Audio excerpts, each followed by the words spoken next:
Então, retomando nossa revisãozinha, que já tá bem longa, na verdade, agora que eu me dei conta, falta um monte de coisa para falar, mas vamos lá.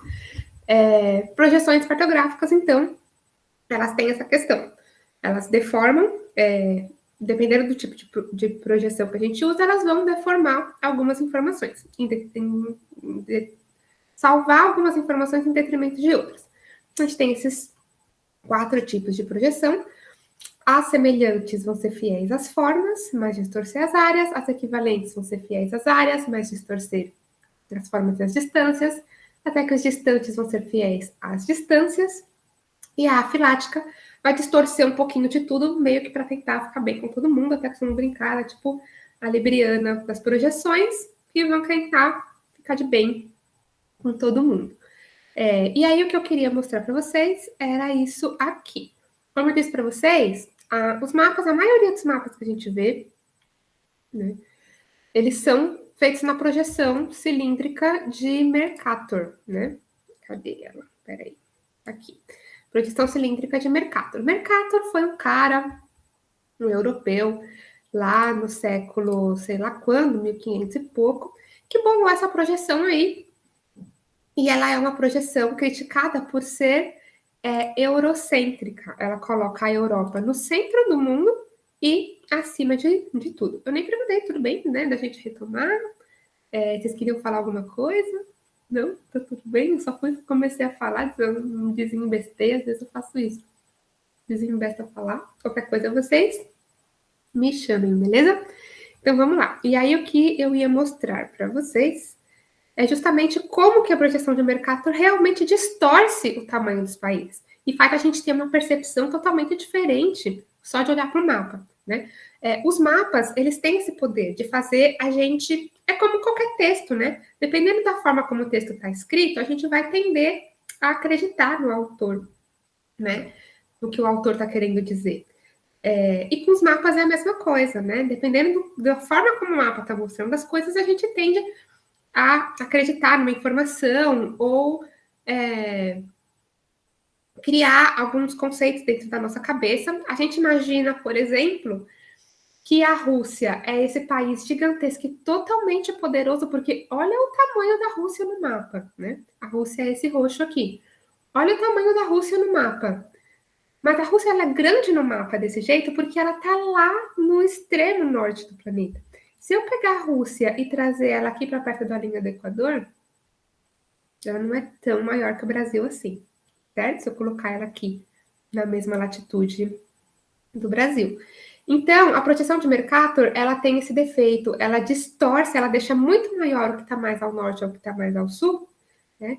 Enquanto as coisas que estão mais perto da linha do Equador têm o seu tamanho ok. Isso faz parecer que os países aqui tropicais, os países que a gente chama de países de terceiro mundo, os países subdesenvolvidos, eles são pequenos comparados com a potência que são esses países grandes. Olha o tamanho do Canadá aqui no hemisfério norte. Se eu puxar o Canadá aqui para perto da linha do Equador, ele também não é tudo isso. Agora, o Brasil, que está aqui perto da linha do Equador, e ele é um país grande, né? Se a gente for pensar perto dos outros países aqui, mas se ele estivesse no hemisfério norte, olha o tamanho, né? Que ele ia estar com relação ao que ele é hoje, na verdade, né? Então, o que eu queria mostrar para vocês era isso. Aqui para a Sul, a mesma coisa, né? Ó. Então, o que eu queria mostrar para vocês era isso. Como que o mapa faz a gente acreditar na informação que o mapa quer que a gente acredite, né? Por isso, a interpretação de mapa é bem importante a gente saber que essas distorções existem, é importante também para a gente saber que, poxa vida, será que a Europa toda, eles são tão poderosos assim? O Brasil, ó, se a gente puxar o Brasil aqui para onde está a Europa, a gente vai ver que o Brasil pega a região, pega o território da Europa toda, a Europa inteira cabe dentro do Brasil, de fato, né? E ainda assim, exploraram nossos recursos até não poder mais, né? Olha Portugal, por exemplo. Portugal. Portugal é pequenininho mesmo lá para o hemisfério norte, tá vendo? E ele é bem pequenininho mesmo com relação ao Brasil, né? É um país realmente muito pequeno. E olha, né?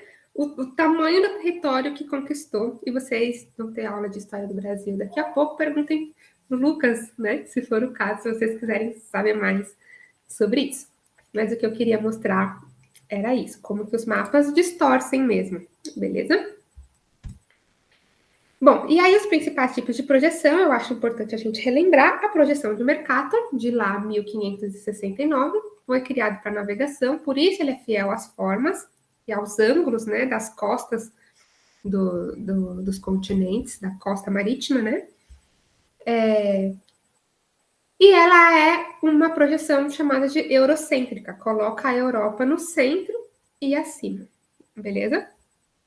A projeção de Gall-Peters, que é de 1973, ela é uma projeção que ela é chamada de o mapa para um mundo solidário. Ela também é chamada de projeção terceiro-mundista ou anti-eurocêntrica, porque ao invés dela colocar a Europa como um território grande, né, em relação aqui ao mercado, olha o tamanho da Europa aqui, olha o tamanho da Europa aqui em Gall-Peters. Ela é uma projeção que ela veio para mostrar, ela valorizar as áreas, tô no fim das palavras, gente, desculpa. Ela veio para valorizar as áreas e não os formatos, né? Aqui atrás, inclusive, está mostrando a Gall-Peters, a projeção de Peters, ela é equivalente fiel às áreas, mas distorce as distâncias e os formatos. Beleza? Então, como ela é fiel às áreas, ela vem para mostrar que os países do terceiro mundo, eles também são grandes. Eles também têm um território vasto, né? Olha só, vamos valorizar, né? Para dar uma valorizada mesmo para esses países de terceiro mundo, que parecem desvalorizados porque eles ficam pequenos, né, com relação aos outros países na projeção de mercado. E a projeção de Robinson, que é de 1961, ela é afilática, aquela que distorce um pouquinho de cada coisa. Ela tem os paralelos retos e os meridianos curvos, né? Essa é a principal diferença dela. Os paralelos eles são retos, como nas outras também, mas aqui os meridianos são curvos, que é para dar essa noção de esfericidade, de curvatura da superfície do planeta mesmo, para a mínima distorção das áreas continentais. Ela distorce um pouquinho de cada coisa para tentar ser um pouco mais fiel ao que é o planeta de verdade aí, na sua superfície quase esférica. Beleza? E aí, agora que a gente já falou de superfície da Terra, a gente começou, né, ao longo do semestre, e eu tô tentando falar mais ou menos na ordem das aulas que a gente foi seguindo, tá? E a gente foi ver geologia. A gente parou de ver a Terra de fora, né, entender ela de fora, e começou a entender ela por dentro, beleza? Então, vamos relembrar um pouquinho agora de geologia. A gente viu lá a estrutura interna da Terra, o nosso planeta é uma grande rocha redonda flutuando no universo, e dentro dessa rocha acontece alguma coisa, né? Ela não é oca e que nem na Era do Gelo, que debaixo das profundezas lá tinha um mundo todo cheio de dinossauro e bicho e tudo, né? Não é oca por dentro, ela tem toda uma estrutura. Como que eu posso dizer? Bom, vamos falar aí da estrutura interna da Terra. A gente pegou aqui um corte, como se fosse uma pizza, né? A gente vai ver que a estrutura da Terra, interna da Terra, é mais ou menos assim. A gente tem um núcleo lá no meio do planeta.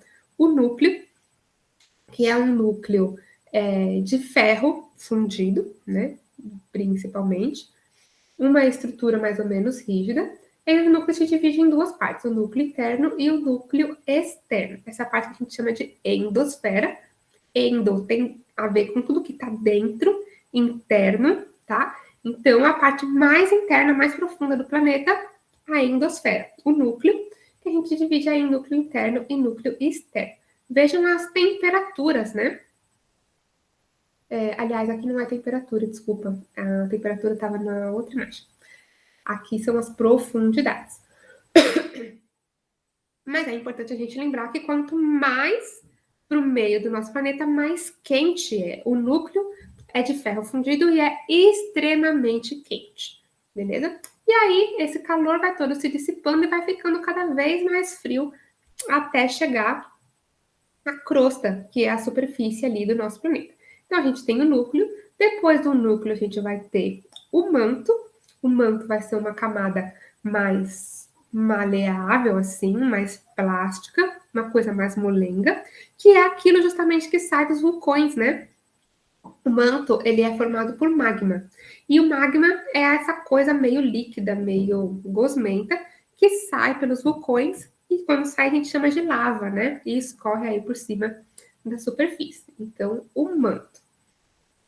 E tem essa parte aqui de cima que é mais plástica e essa parte aqui do meio que é um pouco mais rígida, beleza? E acima do manto, que é o que realmente interessa pra gente, a gente tem crosta. A crosta que a gente vai também chamar de litosfera. Litosfera, lito, é relacionada à rocha. E rocha é justamente isso. Essa camada superficial do nosso planeta, ela é toda formada por rochas. É a crosta do nosso planeta, né? E a lógica dessa estrutura interna do nosso planeta, já para a gente comparar mais ou menos com um ovo, certo? A gente tem no ovo a gema, a clara e a casca. E a proporção é mais ou menos a mesma. A gente tem, no caso do planeta Terra, a gema seria o núcleo, a clara seria o manto e a casca seria a crosta, porque a crosta do nosso planeta, com relação a todo o resto, ela é bem fininha mesmo, como a casquinha do ovo mesmo. Ela é bem fininha e bem superior. E o que, que ela é? Ela nada mais é do que rocha. Um monte de tipo de rocha diferente.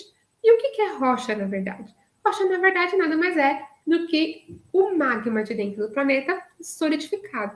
Ele chegou ali na parte externa do planeta, que é bem mais frio do que a parte interna do planeta, e de tão frio ele congelou, digamos assim, né? Ele se solidificou e formou aquela casquinha ali do lado de fora, que é a crosta do nosso planeta, que é o que mais interessa para a gente, porque é onde a gente vive e é da onde a gente tira os nossos recursos. A gente nunca conseguiu chegar, inclusive, como humanidade, né?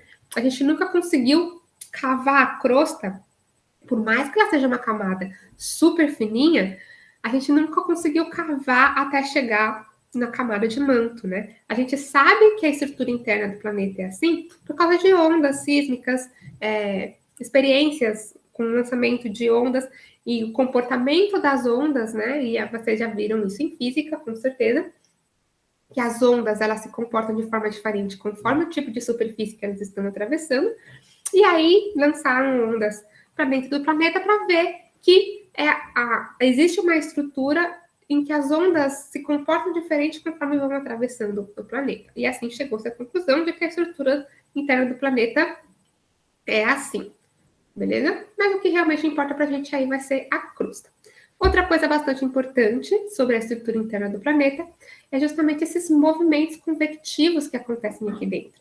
Como o núcleo ele é bem mais quente, olha aqui, temperatura de 4.000 graus Celsius, e a crosta, como a gente viu, ela é bem mais fria, né? A gente está aqui enquanto o clima, né? Nos dias mais frios aqui, sei lá, 0 graus, né? Claro que tem lugares muito mais frios, mas vejam, a diferença é muito grande de temperatura. E conforme esse magma daqui de dentro, ele vai ficando mais perto, conforme ele está mais perto do núcleo, ele fica mais quente. E aí entra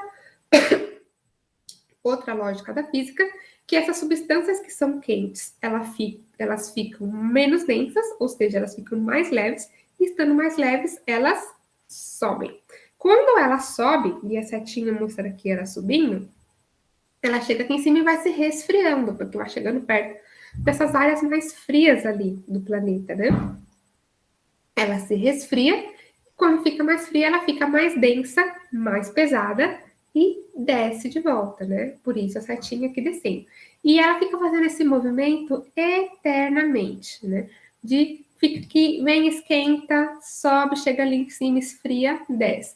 E esse movimento de sobe e desce nesse círculo é o que a gente chama de movimento convectivo. São as células de convecção. Por que isso é muito importante? Né? Acontece lá dentro do planeta, não tem nada a ver com a gente, mas isso é muito importante para a gente entender como é que se forma a paisagem no nosso planeta. Porque conforme aquele magma vai subindo, ele vai causando uma pressão ali na crosta e empurrando essa crosta para cima. Conforme ele empurra essa crosta para cima, ele vai dar origem a coisas mais altas aqui na crosta, como montanhas, como montes, com cadeias de montanhas, né, que a gente chama de cordilheiras. Por isso que é muito importante esse movimento, só para a gente entender da onde que vem a paisagem, como foi que aquela montanha apareceu ali, né? Com certeza tem a ver com essa lógica da crosta sendo empurrada para cima. Beleza? Assim, aqui a divisão entre crosta oceânica e crosta continental, que a gente falou disso também, né? A crosta no fundo dos oceanos, ela é mais fina do que a crosta em cima dos continentes, né? Tanto é que os continentes estão acima da água, né? Então tem essa diferença também de, inclusive, composição química desses dois tipos de crosta, mas isso não é tão importante para a gente relembrar. Mas tá aí, se alguém tiver alguma dúvida mais em relação a isso, a gente fala disso também. Bom, e aí, entendendo como é que funciona essa estrutura interna do planeta, entendendo como é que funciona a crosta e tal, chegou-se a diversas teorias, e uma delas é a teoria da tectônica de placas. A teoria de que a Terra, a crosta da Terra, ela é toda dividida em placas tectônicas. Ela é como um grande quebra-cabeça em que as peças se encaixam. Imagina a casquinha do ovo toda rachada, né? Cada pedacinho daquele da rachadura seria, então, uma placa tectônica. E aí, essas seriam as placas tectônicas que existem no nosso planeta. E essa teoria das placas tectônicas ela só foi possível depois da teoria da deriva continental. O que é a teoria da deriva continental? Bom a gente relembrar. É aquela teoria de que tudo um dia no planeta era tudo junto, misturado ali, num grande supercontinente, que era a Pangeia, e esses continentes foram se dividindo, até a gente ter a configuração que a gente tem hoje. É o que esse gifzinho aqui está mostrando. Era tudo junto, foi se separando. Como é que se chegou a essa conclusão? Tipo assim, o que esse cara tomou para chegar à conclusão de que um dia era tudo junto e agora não é mais? De onde que ele tirou essa ideia, né? Olhando para mapas, principalmente, e vendo que a costa aqui da América do Sul, ela encaixa na costa da África, né? É como se as duas tivessem sido separadas mesmo. E aí, conforme essa ideia surgiu na cabeça do cara lá, que é o Alfred Wegener, ele foi atrás de outras evidências. E aí ele descobriu que rochas de alguns pontos do planeta são idênticas a rochas de outros pontos. As rochas da costa da América do Sul são idênticas às rochas da costa da África. Ou seja, faz sentido que as coisas estivessem juntas. E aí, fósseis encontrados de um lado também eram encontrados de outro. E aí, estudando-se isso, né, essa teoria tomou forma e chegou-se à conclusão de que um dia foi tudo junto mesmo e que as coisas ainda estão acontecendo, os continentes ainda estão se separando, né? Há estudos que indicam que a América do Sul e a África se separam cerca de alguns centímetros por ano, né? E por que essas coisas acontecem? Porque a gente tem placas, a gente tem a crosta se movimentando em cima de uma camada de magma, fica tudo meio flutuando ali e tudo meio que se movimentando, né? E outras evidências na paisagem foram mostrando que faz sentido que as coisas sejam assim mesmo, que as placas estejam se movimentando. Em alguns lugares elas se encostam, elas vão uma de encontro com a outra, em outros lugares elas se afastam uma da outra, em outros lugares elas ficam só brincando ali, se raspando de um lado para o outro, né? E aí a gente tem os três tipos de encontros de placas tectônicas. Os encontros divergentes, elas estão divergindo, indo cada uma para um lado. O encontro de limite convergente, elas estão convergindo, indo uma de encontro com a outra, e uma indo para debaixo da outra, né, nos limites convergentes, e o limite transformante, em que não muda muita coisa, mas elas estão se atritando ali, beleza? A gente tem limite convergente aqui, ó, na placa, no limite da placa sul-americana com a placa de Nazca, as duas placas se encontrando. Elas foram, inclusive, o que causaram e que ainda estão causando, né, a formação da Cordilheira dos Andes, que está por toda aqui a costa oeste da América do Sul, né? A gente tem duas placas se separando bem aqui no meio do Oceano Atlântico, e conforme elas se separam, elas abrem espaço para o magma sair e formar rochas novas, o que está formando a grande cordilheira mesoatlântica, aqui no meio do Oceano Atlântico, certo? E a gente tem um limite transformante bastante importante aqui, ó, no limite entre a placa norte-americana e a placa do Pacífico Norte aqui, que agora eu não lembro o nome dela, Juan de Fuca, acho que é isso. Que é onde tem a falha de San Andreas, do filme lá, né, Terremoto, a falha de San Andreas. E por que eu lembro de terremoto? Porque onde a gente tem limites de placas no planeta, placas se encontrando, placas se afastando, placas se atritando, a gente tem um movimento da crosta. E isso se dá na forma principalmente de terremotos. Por que a gente não tem terremoto no Brasil? Porque o Brasil está bem no meio de uma placa tectônica. A gente está longe dos limites. Então, a gente não sente ela se encostando, né? Na verdade, tem terremoto no Brasil, só que não esses de grande magnitude, né? A gente não sente as placas se encostando. No Japão, por outro lado, aqui, que está bem em cima do limite de placa tectônica, tem bastante terremoto. E tem vulcão também, né? Porque onde a gente tem limite de placa, a gente tem espaço para esse magma sair e a gente tem espaço para os vulcões se formarem também. Beleza? Até aí? Qualquer coisa vocês me avisam. E a crosta, claro, como eu disse, ela é formada de rochas. As placas tectônicas, né, que são crosta, a crosta toda rachada, elas são formadas por rochas, né? As rochas são a base do nosso planeta. O nosso planeta é um planeta rochoso, né? Tudo que a gente pisa tem rocha embaixo, beleza? Porque a gente está assim em cima da crosta terrestre. E a gente tem um tipo de rocha só, é tudo rocha, mas as rochas elas também se dividem em diferentes tipos, né? Conforme a gente vai ver agora. A crosta, então, ela é composta por rochas.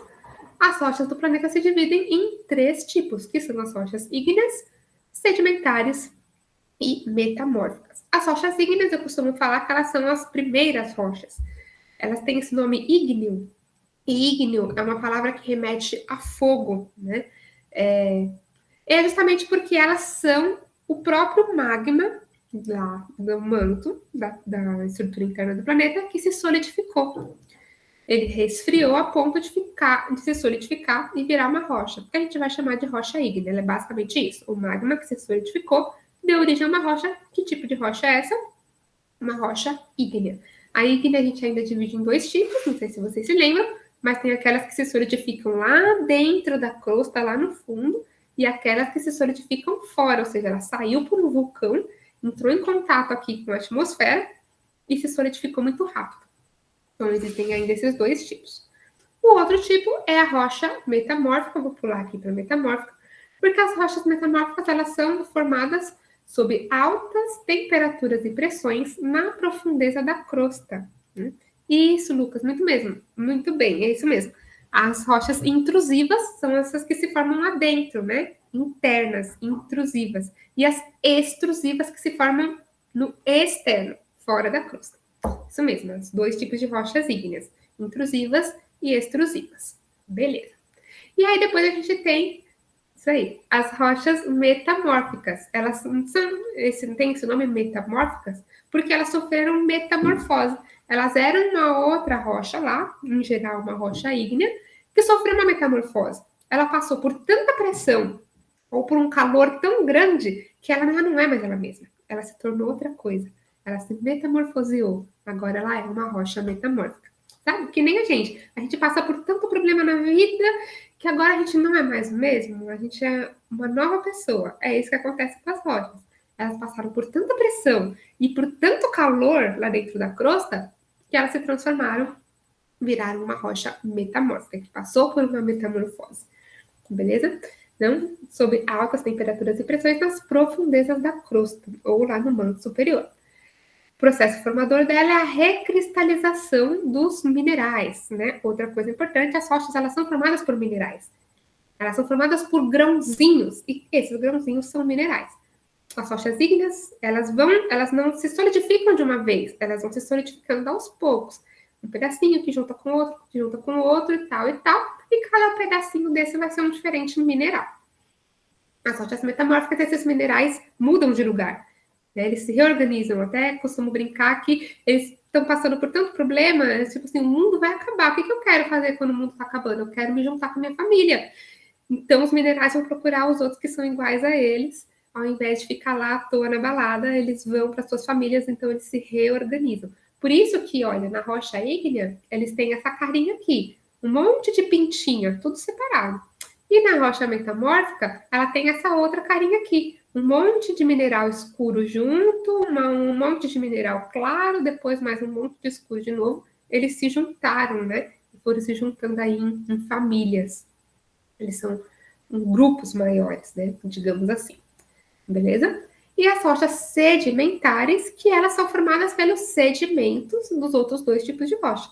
Quando a rocha ígnea ou a rocha metamórfica, elas ficam expostas ao tempo, elas ficam ali no sol, calor, chuva, elas vão se desgastando. E conforme elas vão se desgastando, elas vão juntando essa poeirinha. Essa poeirinha delas é levada para um outro lugar, acumulado, e depois de milhões de anos, aquele acúmulo se solidificou e virou uma nova rocha. É o que a gente vai chamar de rocha sedimentar. Ela é formada dos sedimentos dos outros dois tipos de rocha. Ou às vezes até de outras rochas sedimentares que também se fragmentaram e deixaram poeirinha delas espalhadas por aí. Vão se juntar em algum lugar e dar origem a uma rocha sedimentar.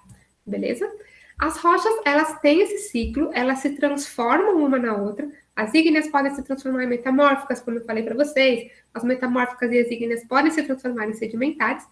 Uma pode se transformar na outra ao longo da sua vida, que é de milhões e milhões e milhões de anos, conforme as forças a quais elas são submetidas, digamos assim. Se as rochas ígneas elas ficam lá expostas no tempo e passam por intemperismo, elas podem se transformar em sedimentares. Mas se elas sofrerem aqui, ó, setinha para cá, grandes temperaturas e grandes pressões, elas podem virar rochas metamórficas. A mesma coisa, as metamórficas, setinha para cá, elas passam por intemperismo e erosão, elas vão virar sedimentares. As sedimentares, se elas passam por fusão, tanto as sedimentares aqui, ó, setinha para cá, como as metamórficas, setinha para cá, passam por fusão, ou seja, tanto calor que ela derrete, quando ela se solidificar de novo, ela vai dar origem a uma nova rocha ígnea, certo? Então, uma rocha pode se transformar em outra de acordo com os problemas a quais elas são submetidas. Beleza? Se elas estão expostas lá o tempo, ou seja, rocha é um negócio que sofre, vive para sofrer, né? Ainda bem que a rocha não tem vida, né? Porque senão a vida dela seria de sofrimento, porque elas são exploradas, elas são quebradas, rachadas, ou elas passam por grandes pressões, por fusão, ficam expostas lá o tempo, esperando o tempo acabar com elas. As bichinhas sofrem pra caramba. E nisso que elas sofrem, elas sempre vão se transformando. Sabe aquilo de na natureza nada se cria, tudo se transforma? É isso que acontece com as rochas. Beleza? Até aí, tudo bem? Então, 3 tipos de rochas: ígneas, metamórficas e sedimentares. Beleza? Sempre importante lembrar. Bom, e aí essas rochas, elas são muito importantes. Como eu disse, toda a superfície do nosso planeta é composta por rochas. E elas, então, têm caras diferentes, porque o nosso planeta tem paisagens muito diferentes umas das outras, certo? Bom, essas mesmas rochas, então, formam as estruturas e as esculturas da paisagem, que é o que a gente vai chamar... Ih, tá falhando a voz aqui, peraí. Que é o que a gente vai chamar de relevo, né? A geomorfologia, como a gente viu, é o estudo do relevo, né? Geomorfo é forma, logia é estudo, então é o estudo das formas da Terra. Morfo, geo, né? Geomorfologia, o estudo das formas da Terra.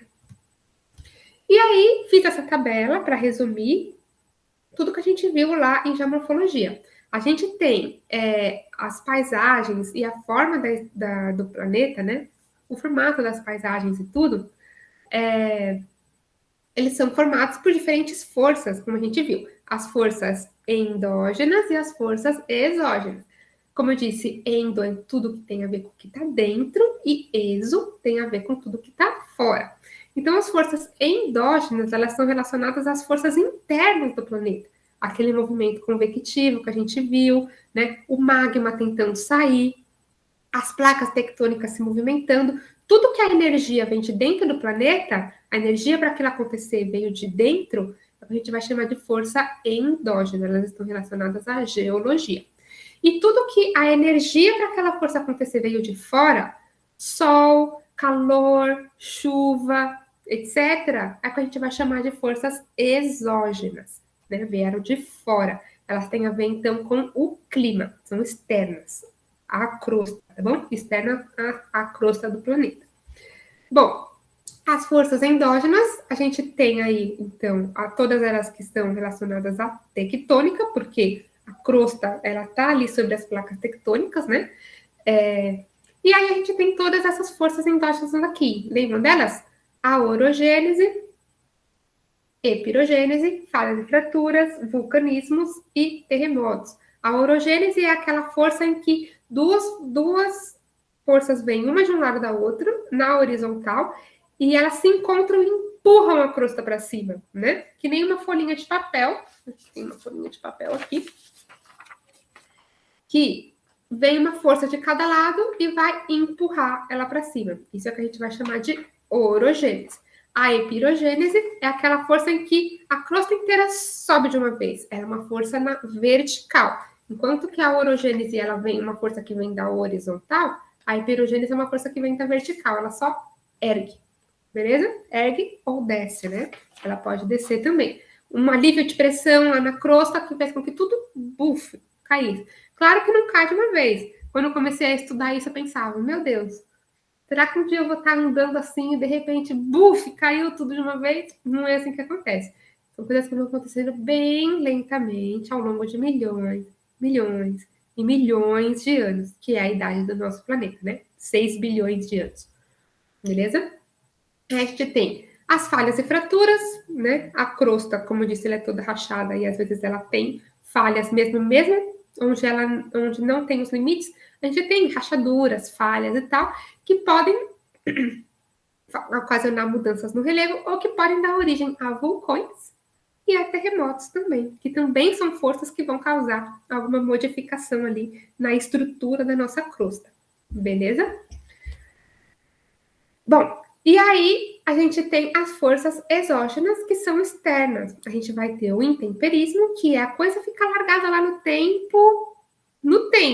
E aí tá sofrendo, passando por sol, chuva, a água que vai caindo ali, vai entrando em reação com os minerais daquelas rochas, intemperismo químico, né? Ou então o calor que vai fazer com que aquilo se expanda e contraia, se expanda e contraia, intemperismo físico ou biológico, a ação de bactérias ou das raízes das plantas que vão causando uma força ali, rachando aquela rocha, desgastando ela. Então, tudo que desgasta essas rochas da crosta é o que a gente vai chamar de intemperismo. Né? E se está desgastando, está mudando o formato dela, está esculpindo. É que nem um artista que vai esculpindo uma rocha, um Michelangelo da vida lá, sei lá. Que ele vai esculpindo e vai dando um outro formato para aquilo, né? Por isso que a gente chama de esculturação do relevo. Vai dando um formato, um temperismo, então ele vai dando esse formato. Depois que o intemperismo, na verdade, ele vai fazer com que as coisas se desgastem. Depois vai vir a erosão, arrastando tudo aquilo que ficou desgastado. É que nem a poeira juntando aqui na minha casa. Depois eu venho e varro, né? A poeira juntando vai ser um intemperismo. As coisas estão aí desgastando e juntando aquela poeira. A vassoura vai ser a erosão, que vai vir arrastar toda aquela poeirinha e levar ela para outro lugar, certo? E tudo que está sendo arrastado pela erosão vai parar em algum lugar, né? Porque não tem fora no planeta, vai parar em algum lugar. E conforme ela vai parando, a gente vai chamando de sedimentação. As coisas vão acumulando ali, beleza? Aqui são as formas que podem acontecer a erosão. Ela pode acontecer pelo vento, que a gente chama de eólica. Ela pode acontecer pelo gelo, que nesse processo de congelar e derreter, ele vai arrastando coisas ali também. Pode acontecer pela chuva, que chove e sai arrastando sujeira, terra, tudo, qualquer coisa. Pela água dos rios, que também arrasta tudo que ele passa por ali, ele sai carregando tudo. e pela água do mar, beleza? E aí, com isso, a gente tem, então, as estruturas e as esculturas do relevo, as estruturas e as formas do relevo, né? Estruturas a gente tem 3 tipos, os dobramentos modernos, que a gente também chama... Por que tem isso aqui? Enfim. Os dobramentos modernos, que são também os cinturões orogênicos. Orogênicos? Orogênese, lembra? É a mesma coisa. Os dobramentos modernos, então, eles têm relação com a orogênese. A crosta dobrou, né? Veio as duas forças na horizontal, fez com que a crosta se dobrasse, então a gente tem um dobramento. Eles são modernos porque, na história do planeta, eles são recentes, né? São coisas que estão aí há pouco tempo na história do nosso planeta, beleza? Os crátons, ou escudos cristalinos, que são a base firme ali, né, da crosta. Então, vai ser um escudo mesmo, né? Uma coisa que está ali segurando todo o resto do relevo. E as bacias sedimentares, que sedimentares tem a ver lá com a sedimentação, era e bacia com bacia mesmo, uma coisa que ficou rebaixada, juntou um monte de sedimento ali em cima e se solidificou. A Amanda está perguntando se são os que formam no fundo dos oceanos. O que, Amanda? Acho que eu me perdi. Não entendi sua pergunta.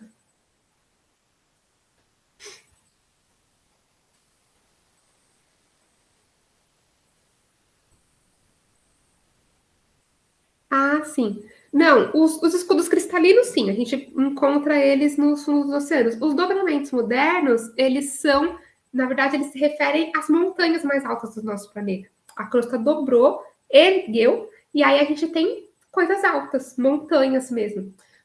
A Cordilheira dos Andes, a Cordilheira dos Himalaias, lá na Ásia, são dobramentos modernos. São lugares onde a crosta se dobrou e se ergueu. Beleza? Ele se dobrou para cima ali. Em geral é isso, ele se dobra para cima mesmo. Beleza?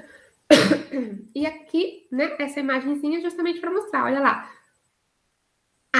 Os crátons, ou os escudos cristalinos, que vão ser essa base mais firme aqui. Os dobramentos modernos vão ser esses pontos onde esse cráton se dobrou e se ergueu. Então, são os pontos mais altos do nosso planeta. Eles são os dobramentos modernos.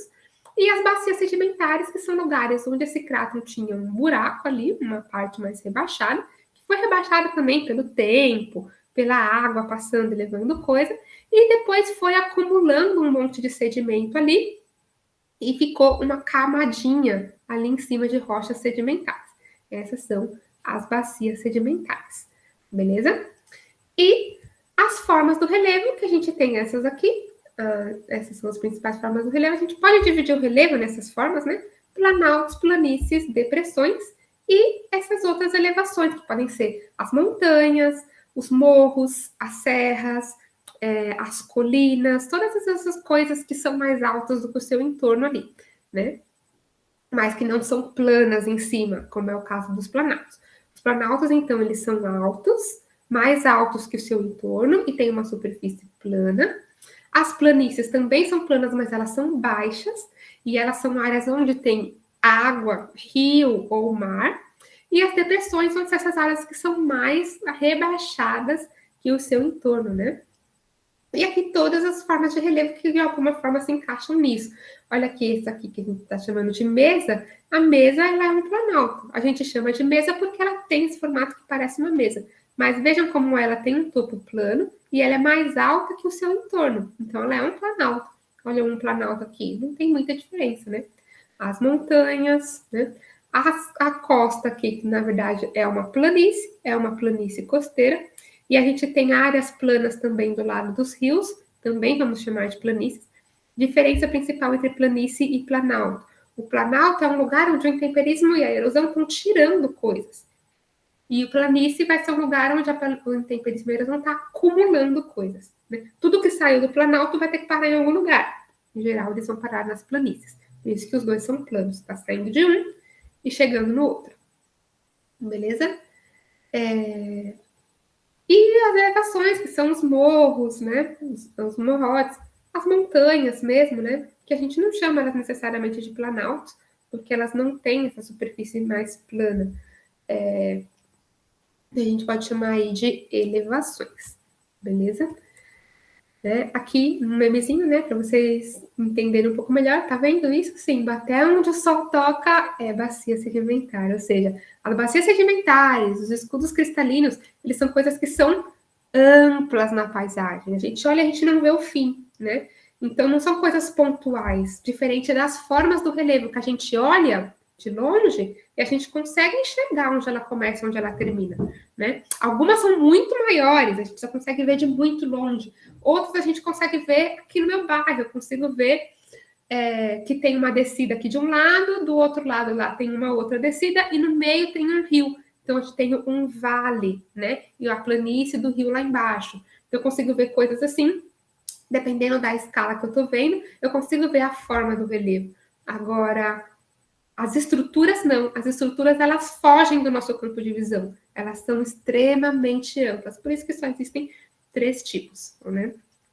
Então, tá vendo? Tudo que o sol toca é bacia sedimentar. Podia ser escudo cristalino, entende? Então, são bem amplas.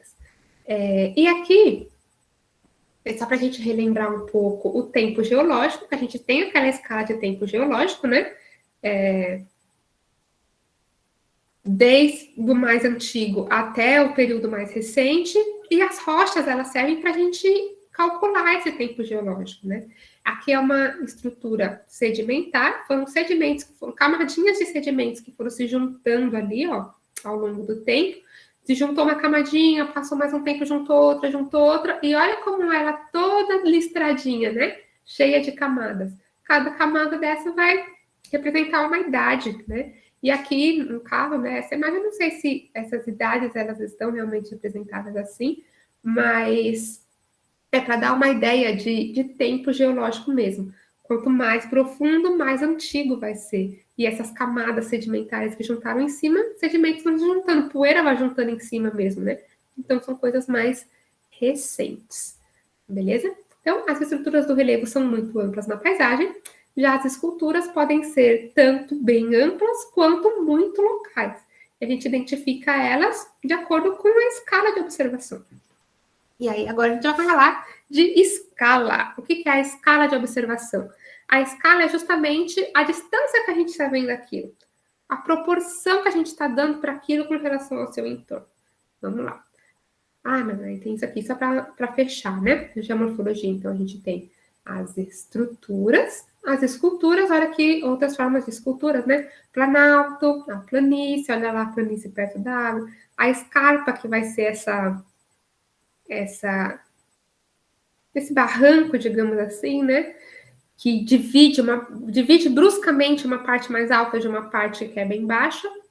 A escarpa, a gente tem o vale, uma depressão, que ela é uma área um pouco mais rebaixada do que o seu entorno, né? E todas as outras formas aqui, formatos que a paisagem tem, que a gente chama de formas do relevo. Beleza? A gente já vai para a escala. E aí, pedologia, que foi o assunto que a gente começou a falar na última aula do semestre, e semana que vem a gente vai retomar com força esse assunto. Pedologia, que é a formação de solos, né? Por cima das rochas da crosta, por cima do relevo, a gente vai ter solos. E os solos, né, eles são muito importantes. Para a vida no geral, é dos solos que provém o nosso alimento, toda a base da nossa alimentação. Por mais que você seja um carnívoro, que você não come nada de vegetais, você come carne e as vaquinhas comem plantas. Então, e as plantas vêm do solo, né? O solo é necessário para a fixação das raízes de tudo quanto é planta e vegetação, exceto as hidropônicas, enfim. Mas o solo é muito importante para a fundamentação da vida mesmo, né? E tá aí sobre a crosta. E ele é formado com uma fórmula, digamos assim, né?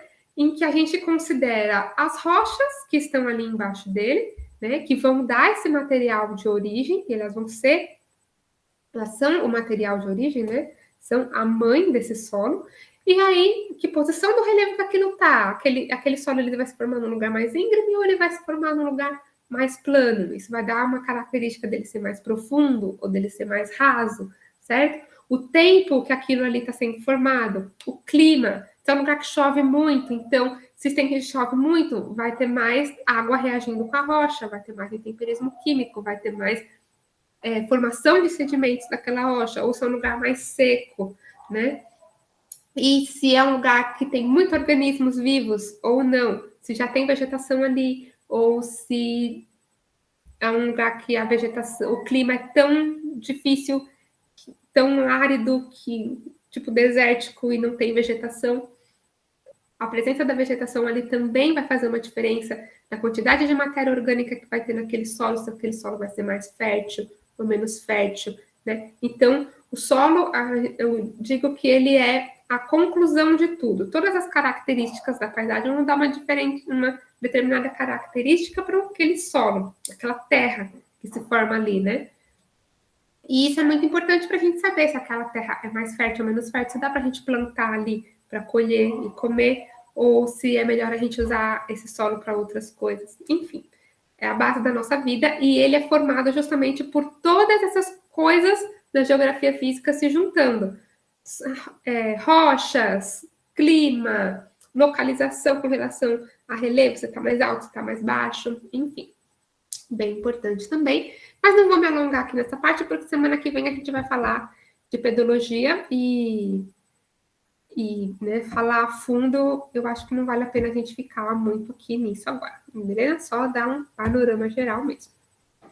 Bom, e tudo isso que a gente está falando pode ser espacializado. A gente falou de mapas também, né? Os mapas são a forma que a gente tem de demonstrar as coisas da superfície da Terra. Da mesma forma como a gente fala as coisas que a gente está pensando ou as coisas que aconteceram através de textos, né?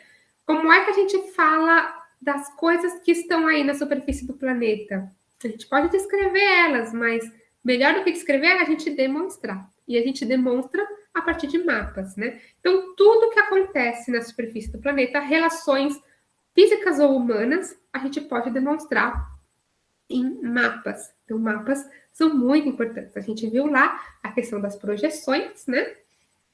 Então, a gente pode dar um sentido diferente para aquilo que a gente está querendo demonstrar, e a gente tem que tomar cuidado com isso, mas o importante é que a gente pode demonstrar qualquer relação que acontece na superfície do planeta através de mapas, beleza? Onde é que tem determinado tipo de rocha? Porque as rochas são várias. Eu quero saber onde que tem especificamente granito. Granito é um tipo de rocha ígnea. E é muito usado na construção civil. E eu quero saber onde eu encontro. Eu posso colocar num mapa, você encontra aqui, aqui, aqui, aqui. Certo? Em pontos diferentes aí de uma cidade, de um estado, de um país. Então, eu posso localizar as coisas no mapa. Os mapas são muito importantes por isso.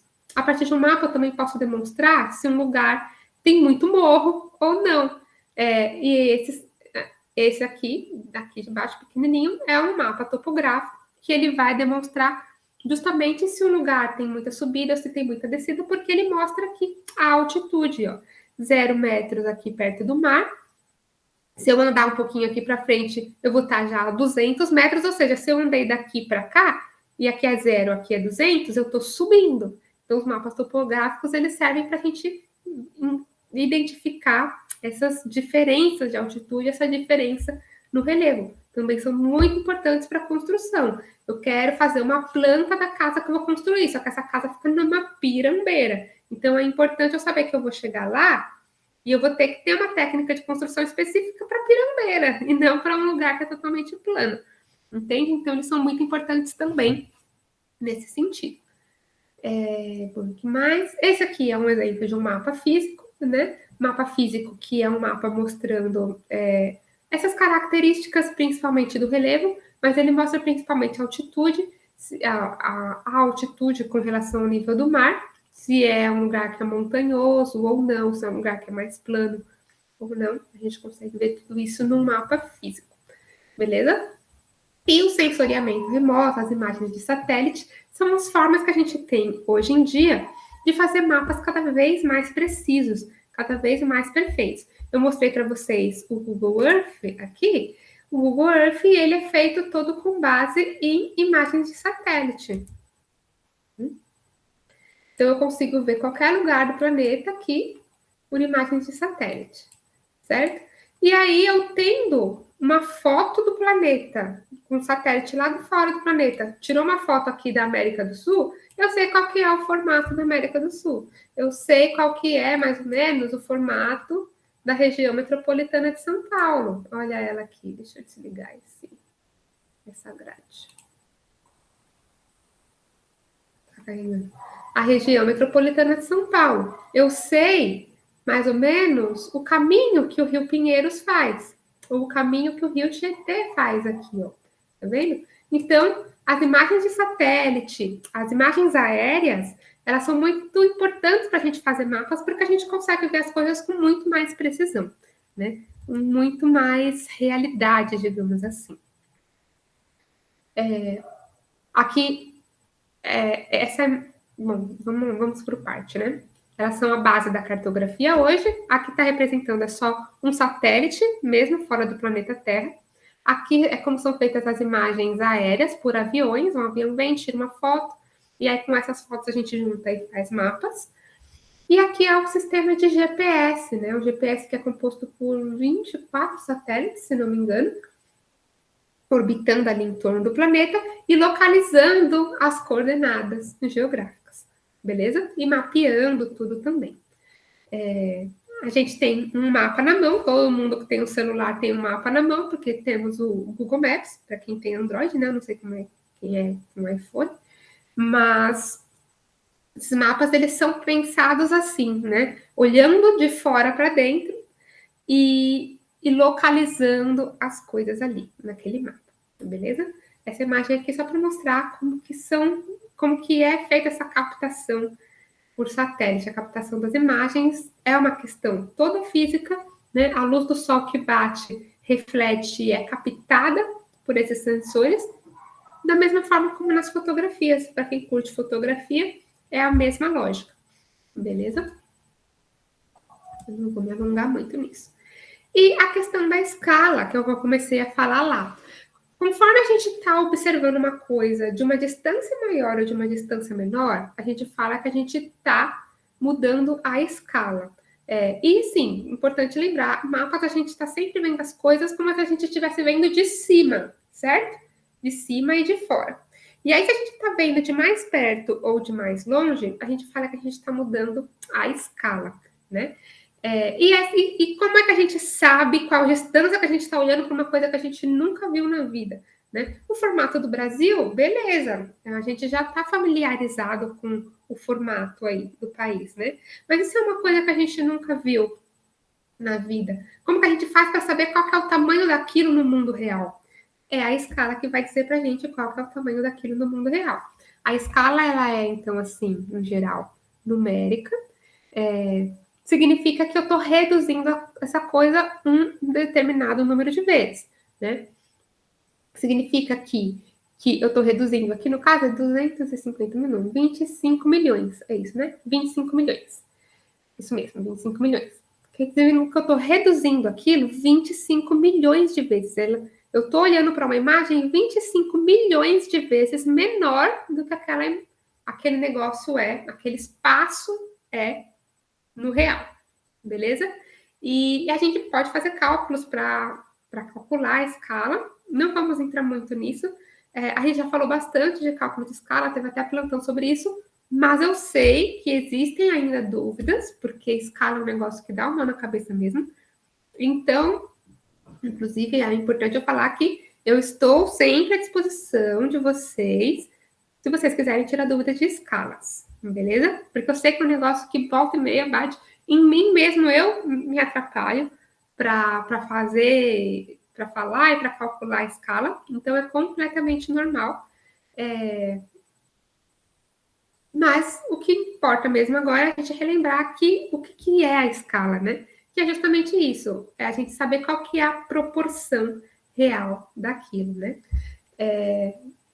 Bom, esse aqui é só um exemplo, né, para mostrar que eu estou vendo aqui o mapa do Brasil e o mapa do estado do Rio de Janeiro. E aqui o mapa do estado do Rio de Janeiro está pequenininho, e aqui eu dei uma ampliada nele, percebem? Aqui eu não consigo ver o limite dos municípios, olhando esse quadradinho aqui. Mas olhando esse aqui, eu consigo ver o limite. Ou seja, ele está numa escala diferente. Eu dei uma ampliada nele, ele está numa escala maior. Quanto mais um eu dou, maior é a escala em que eu estou observando. Entendeu? Mais um, escala maior. Beleza? Eu tô vendo as coisas maiores. Aqui eu tava vendo o estado de Rio de Janeiro muito pequenininho. Aqui eu tô vendo ele maior. Então, eu estou vendo ele numa escala maior. Beleza?